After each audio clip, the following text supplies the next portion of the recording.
Look, I'm gonna just keep it completely real for a second, and bro, we need to just stop walking on eggshells. I need to talk about something that makes absolutely zero goddamn sense, and I'm tired of everybody pretending they don't see it.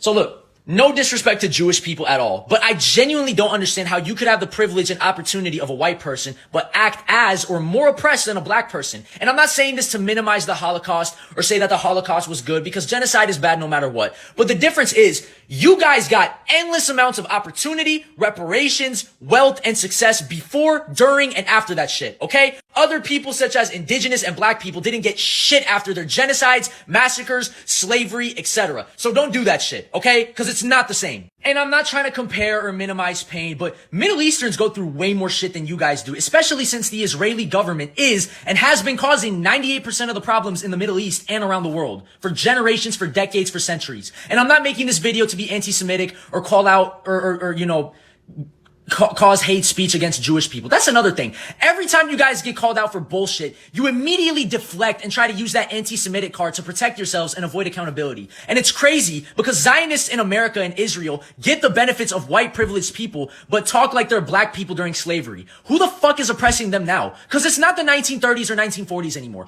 Who the fuck is oppressing them? And look, I'm not calling out all Jewish people, saying all Jewish people are bad, because that's not fair and that doesn't help any of us move forward. But there is a real consistent generational and cultural issue going on here that needs to be addressed. Think about how messed up this is. We're told to look at history a certain way, but when you look at the actual facts, the math doesn't add up. Black people were kidnapped, enslaved, and had their entire identities ripped away for 400 years, and when it ended, they got told to just get over it. No checks, no land, no help. Indigenous people had their entire continent stolen and got pushed onto reservations, and the government gave them absolutely nothing. There were so many other genocides and systemic failures like Haiti, Pol Pot, but when the Holocaust happened, the whole Western world stepped in. Billions of dollars in reparations, massive global support, and the power to build serious wealth and influence. You cannot sit there with all that modern power, living with total white privilege in America, and act like you're still the underdog. It's a slap in the face to people who are actually catching hell in the streets right now. And the wildest part is the total lack of accountability. The Israeli government is literally dropping bombs, stealing land, and wiping out families in the Middle East, causing massive problems across the world, even since biblical times. But the second anybody stands up and says, hey, what you're doing is completely evil, they immediately pull out the victim card. They call you anti-Semitic to shut you up so they don't have to answer for the messed up things they're doing today. You can't use what happened 80 years ago to excuse the fact that you are playing the bully right now. It's a cheap trick to avoid accountability,